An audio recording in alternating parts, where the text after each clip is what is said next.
George Floyd protest in Trenton, which is the capital. The protest started peacefully, but later at least 2 police cars were set on fire and looting took place on the streets.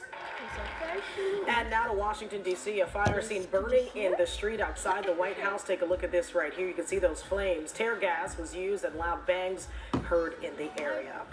And heading down south to Atlanta, police also struggling to take control of the crowd there. They could be seen firing tear gas towards the protesters, who were then seen running in the other direction. No word on any injuries or arrest. But meanwhile, in Minnesota, where this all began, a makeshift memorial with flowers and candles, as you can see here now, stands along with a mural of George Floyd on the side of a building. As we've reported, this is where an officer kept his knee on George Floyd's neck for more than 8 minutes. Floyd died. Yesterday, the Minneapolis police chief apologized to Floyd's family.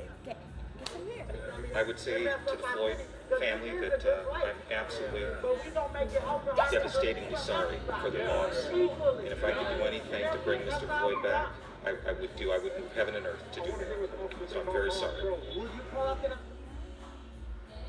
And the former cop who was charged with killing George Floyd is now at a different jail. Law enforcement officials have cited potential threats after his arrest. Video shows the officer kneeling on Floyd's neck. The man died in police custody. The officer is charged with 3rd-degree murder and 2nd-degree manslaughter.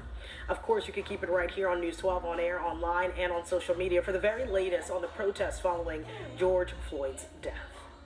And now turning to the latest on the coronavirus pandemic, another important topic here. The governor says the state's approaching a level where COVID-19 deaths are perhaps not eliminated, but are very few.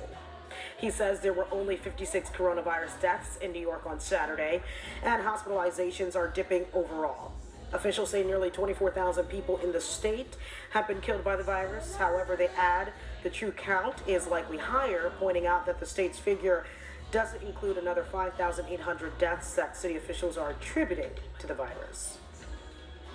Meanwhile, the U.S. is sending ventilators and hydroxychloroquine to Brazil to help with its COVID-19 outbreak. The country will receive 1,000 ventilators, and the U.S. has already sent about 2 million doses of that controversial drug. That's even though the World Health Organization is pausing its research of the drug. The U.S. and Brazil also say they plan to work together on coronavirus research. And after months of strict lockdown due to the pandemic, Pope Francis has returned to St. Peter's Square. The pontiff resuming his traditional Sunday greeting from his balcony after 3 months, but things are a little different. This time, hundreds of faithful. So, see you guys in the next video. Peace.